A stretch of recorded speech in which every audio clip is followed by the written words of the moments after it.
साफी साहब आप बताएगा परवेज इलाही की सीएम शिप कितनी फायदेमंद हो सकती है पाकिस्तान तहरीक इंसाफ के लिए पंजाब में? देखिए ये तो वक्त बताएगा, लेकिन ये तो उसी मुलाकातों का तसलसल है कि जो इज़्ज़त अफ़ज़ाई फरमाई है खान साहब ने, सब्तैन बुखारी साहब जो स्पीकर पंजाब असम्बली है, उसी का तसलसल है।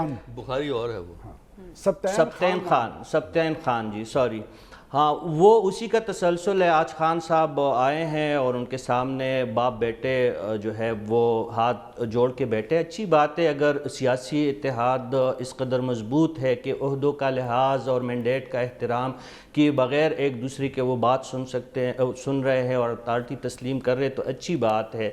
लेकिन मुझे ये कंपनी भी ज़्यादा देर चलती हुई दिखाई नहीं दे रही है। जो तर्ज़ अमल है दोनों तरफ से, वो शायद ज़्यादा देर तक एक दूसरे को बर्दाश्त ना कर सके। और इस पर एक दिलचस्प बात जो हम भूल रहे हैं कि परवेज़ इलाही साहब ने चौधरी शुजात हुसैन और बशीर चीमा साहब को पार्टी से निकाल दिया है, लेकिन उस तरफ से भी मुकम्मल खामोशी है। और ये भी अल्लाह की तरफ से एक किया समझ के शायद चौधरी साहब जो है, बड़े चौधरी साहब, वो खामोशी से बैठ गए। मुझे हैरत इस बात की है। और ये परवेज़ इलाही साहब तो जो है महकमा ज़राअत के बहुत ही करीबी रहे हैं। ये वही परवेज़ इलाही साहब है जिसने परवेज़ मुशर्रफ साहब को वर्दी में पता नहीं कितनी मरतबा दोबारा मुंतखब करने का अज़म ज़ाहिर किया था। तो महकमा ज़राअत से तो बहुत पुरानी यारी है। तो अगर महकमा ज़राअत, जिस तरह कहा गया कि खान साहब बमुकाबला महकमा ज़राअत है, तो मुझे तो नहीं लगता फिर ये इतनी बड़ी महाज़राई क्यों है कि अगर महकमा ज़राअत भी खान साहब के साथ है,